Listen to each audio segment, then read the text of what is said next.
रामकृष्ण परमहंस जी के गले में कैंसर था। डॉक्टरों ने कहा कि आप संभाषण नहीं करेंगे, सत्संग नहीं करेंगे, आप अपनी डॉक्टरी अपने पास रखो, हमारी श्वास जब तक है तब तक हम सत्संग करेंगे। सत्संग, हमारा जीवन कोई प्राकृतिक विधान से थोड़ी चल रहा है, अब भागवतिक विधान से चल रहा है।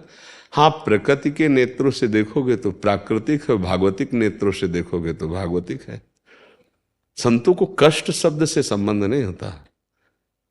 हाँ, कष्ट शब्द से संबंध सांसारिक पुरुष को होता है। उसको थोड़ी अनुकूलता मिली, हर्षित हो गया, प्रतिकूलता मिली, शोकित हो गया। और संत सुख दुखे समय कृत्वा लाभा लाभो जया जयो, जय पराजय में, लाभ हानि में, सुख दुख में समान भाव।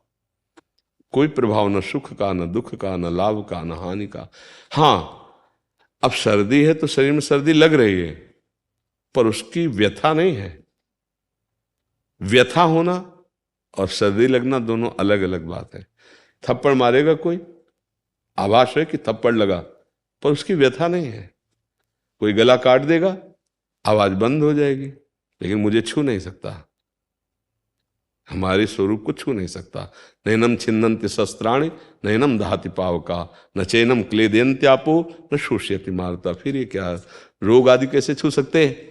जब अग्नेयास्त्र, वायवास्त्र, वरुणास्त्र हमें नहीं छू सकते, तो ये रोग आदि क्या छू सकते हैं? मकान में जाला लगा है, पड़ा रहे, छिपकली भी टहलती रहे, क्या फर्क पड़ता है? तो ऐसे ही रोग है, ये जाले हैं, इधर उधर पड़े, क्या फर्क पड़ता है? अब ये क्षमता बिना प्रभु के आ जाएगी क्या?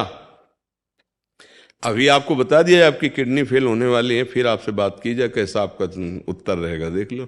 और जरा चेहरा पहले फोटो खिंचवा लो पहले की, और फिर डॉक्टर जब बता दे कि आपकी किडनी फेल है तब फोटो खिंचवा लेना ना। हाँ, ऐसे ही संसारी पुरुष का स्वभाव और प्रभाव होता है, और भागवतिक पुरुष का ऐसा स्वभाव प्रभाव होता है, ना कभी उदास हुए जीवन में प्रभु की कृपा से, और ना अभी उदास है, और ना आगे उदास होना है। क्योंकि जिसके लिए दास बने थे उसने उदासी खत्म कर दी। बात समझ ली? समझ पा रहे हो ना? हाँ, इस कपड़े के फट जाने के पहले यदि बढ़िया रेशमी कपड़ा मिल गया हो तो इसका कोई माप तो रहेगा क्या? भैया ये फटे तो हमारे पास तो है ही है ना, और जिसके पास ये ही है और उसकी खरोच लगेगी तो परेशान हो जाएगा। अर्थात ये पांच भौतिक देह में ममता आसक्ति किए हो, अब इसमें खबर आ जाए कि कैंसर हो गया, असाध्य रोग किडनी हो गई, अब आपका दिल फेल होने वाला है, फिर दिल से पूछो कि अब क्या हो रहा है। और यहाँ तो फेल ही है, सूचना की थोड़ी बात है। और पूछो, दिल से पूछो तो दिल ही नहीं है, दिल तो दिलवर ने चुरा लिया। अब दुख सुख की बातें कहाँ रही? दुख सुख की बातें तो दिल में होती है, और दिल तो दिलवर ने चुरा लिया। अब क्या दिल देकर दिल की सुख दुख की बातें किस मुख से कहिए? दिल तो दिलवर को दे दिया, प्रियालाल को दे दिया। अब क्या, थोड़ा भजन करोगे तो आगे जान जाओ। संतों को कष्ट, हाँ एक बात का कष्ट होता है, आपको दुखी देखकर। आपका दिव्य मनुष्य जीवन और आप विषयों में सुख दुख का अनुभव करते हुए भगवत विस्मरण करके जीवन जो व्यतीत करते हो, ये देखकर जलन होती है कि यार तुम सच्चिदानंद सुख को प्राप्त कर सकते हो, तुम भगवान को प्राप्त कर सकते हो, तुम ऐसे अवसर को व्यर्थ में खो रहे हो। इस बात का कष्ट, और संतों को कष्ट नहीं होता। सच्ची मानना, वो भले कांख रहे हो, भले पीड़ा में हो, पर उस समय भी परमानंद भगवान की स्फूर्ति हो रही होती है। उसी समय वो एक ऐसी जगह शीतलता में बैठे हैं जहां कोई भी दुख स्पर्श नहीं कर सकता। ये केवल प्रवचन की बातें नहीं है, संतों को दुख नहीं होता है। पर यह जरूर है कि जिसका अंतिम जन्म होता है उसका फाइनल फटाफट होता है, क्योंकि अब हिसाब किताब बराबर होना है ना, तो इसलिए बहुत कष्ट देखा जाता है, बड़े बड़े सिद्ध महापुरुषों में देखा जाता है। तो वो कष्ट बाहरी होता है, क्योंकि इस तन के द्वारा पाप हुए हैं। इस जन्म में, पूर्व जन्म में बड़े बड़े पाप हो गए, चूक हो गई, गलती हो गई। अब हम भजन में लगे हैं, अब हमारा भजन भगवत प्राप्ति के मार्ग में जा रहा है। अगर हम उनको मिटाना चाहें तो मिटा सकते हैं, पर फिर बाधा पड़ जाएगी, फिर और जन्म लेना पड़ेगा, क्योंकि खर्चा कर रहे हो ना।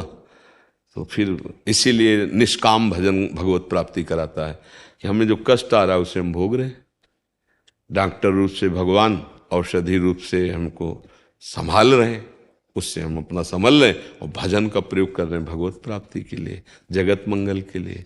तो ऐसे चलता रहता है। उसको ये न देखे कि संतों को इतना कष्ट क्यों मिलता है। नहीं, संतों को कष्ट नहीं मिलता है, भगवान अपनी गोद में रखे रहते हैं। देखो प्रहलाद जी को कितना कष्ट दिया गया, लेकिन प्रहलाद जी को कोई कष्ट हुआ क्या? ठाकुर हरिदास जी को 22 बाजारों में कोड़ों से मार मार कर खाल खींची गई, तो क्या उनको कष्ट था क्या? नहीं, सारे कोड़े भगवान श्री हरि के अंग पर पड़ रहे थे। वो अपने भक्तों की महिमा प्रकाशित करते, उनकी लीला है। बकाया कष्ट शब्द से संबंध भक्तों का नहीं होता, भक्तों का तो आनंद से संबंध होता है। और मन जब इतने से समझ लो, आपकी एक औषधि का लेप या औषधि का इंजेक्शन लग जाने से उस अंग को काटा जाए तो कष्ट नहीं होता, क्योंकि मन वहां तक नहीं पहुंच पाता। तो त्वगेंद्री में मन का संयोग हटा दिया जाता है, उसे जैसे शून्य कहते हैं ना, उस जगह से मन चेतना शून्य हो जाता है, क्योंकि वो इंद्री के सारे ही चेतना करता है और त्वगेंद्री को वहां से शून्य कर दिया गया। तो अब मन त्वगेंद्री के स्पर्श से वहां अनुभव नहीं कर पा रहा, तो आप काट दो, कोई परेशानी नहीं है। तो क्या एक औषधि में जितनी पावर है, क्या साधना में पावर नहीं है? कि भगवान के भजन से मन ऐसी स्थिति में पहुंच गया कि भारी से भारी कष्ट में भी वो आनंदित है। खुली आंख ऑपरेशन हो रहा है अंग का और वो देख रहा है, उसको कष्ट नहीं हो रहा। ज्ञान है कि कुछ कट रहा है, कुछ ऐसा हो रहा है, पर उसको कष्ट नहीं हो रहा, क्योंकि त्वगेंद्री से मन को शून्य कर दिया गया, संबंध रहित कर दिया गया। और दुख सुख का अनुभव कराने वाला मन, अब बाद में जब वो त्वगेंद्री का संसर्ग हुआ, वो औषधि हटी, तब पीड़ा प्रारंभ हो गई। तो समझ रहे, भगवान ने जितनी औषधियां बनाई, भगवान की तो बनाई हुई है, उन सब औषधियों में जो पावर है वो भगवान से है। ऐसे भगवान में यदि हमारा मन लग गया, तो क्या हम बड़े से बड़े कष्ट को मुस्कुरा के नहीं सह सकते? सह सकते हैं, पर हमारा असलियत में मन लगना चाहिए। मन प्रभु में लग जाए तो सब कुछ सह जाए। ठीक है।